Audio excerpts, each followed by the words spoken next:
why your brain is wired to compare itself to others, and why it's making you miserable. You're having a perfectly fine day.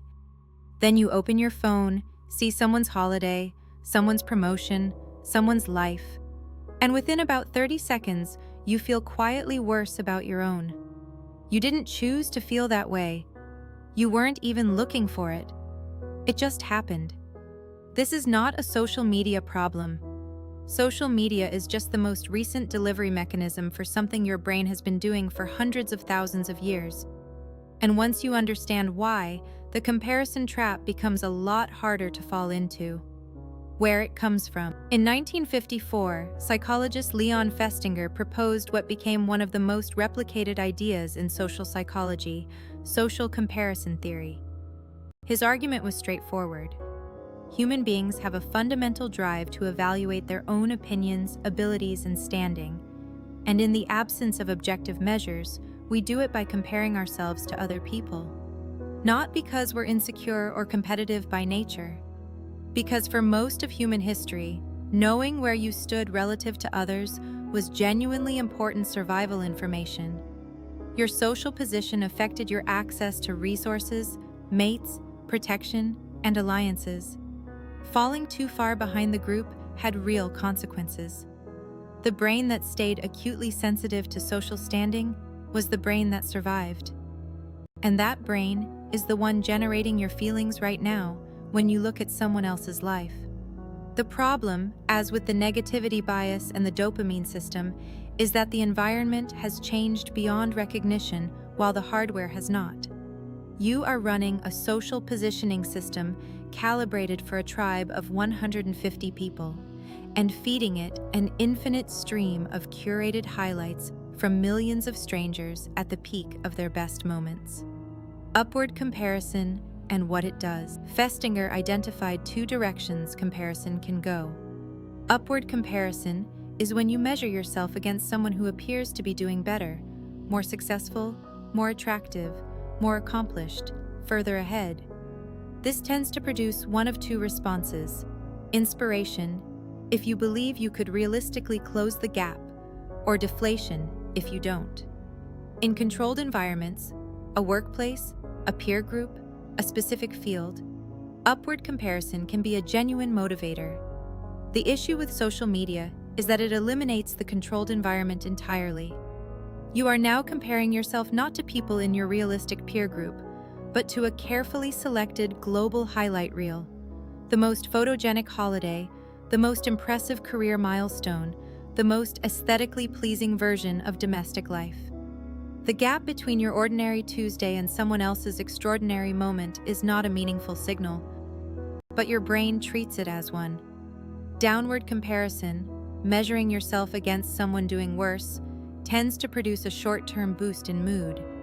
It's worth knowing this happens, because it explains a lot of behavior that people feel guilty about.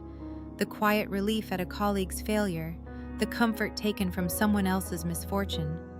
This is your brain seeking a social positioning signal in the other direction.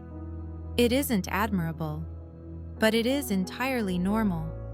The comparison that hurts. Most research by psychologist Thomas Musweiler found that the most psychologically damaging comparisons are not between strangers. They're between you and people who are similar to you in most ways, but appear to be ahead in one specific dimension. A close friend who earns significantly more. A colleague at the same level who gets promoted first. A peer from school whose life appears to have followed a trajectory you expected for yourself. The similarity makes the comparison feel relevant in a way that comparing yourself to a celebrity does not. If they're like you, the gap feels like evidence of a personal failing rather than a difference in circumstance. This is why social media feeds, which are disproportionately populated by people you actually know, can feel worse than comparing yourself to aspirational strangers. The closer the mirror, the sharper the image.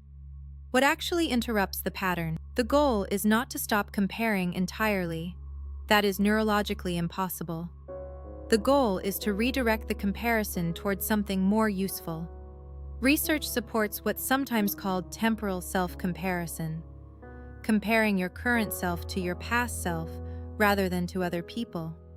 Where were you a year ago? What could you not do then that you can do now? What have you navigated that you weren't sure you could? This comparison uses the same brain machinery, but grounds it in evidence that is actually relevant to your life, rather than someone else's curated version of theirs. A second approach is to consciously interrogate what a comparison is actually measuring.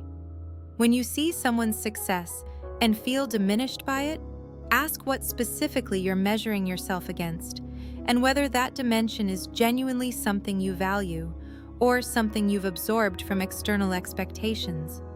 A lot of social comparison is driven not by our own goals, but by goals we inherited without examination.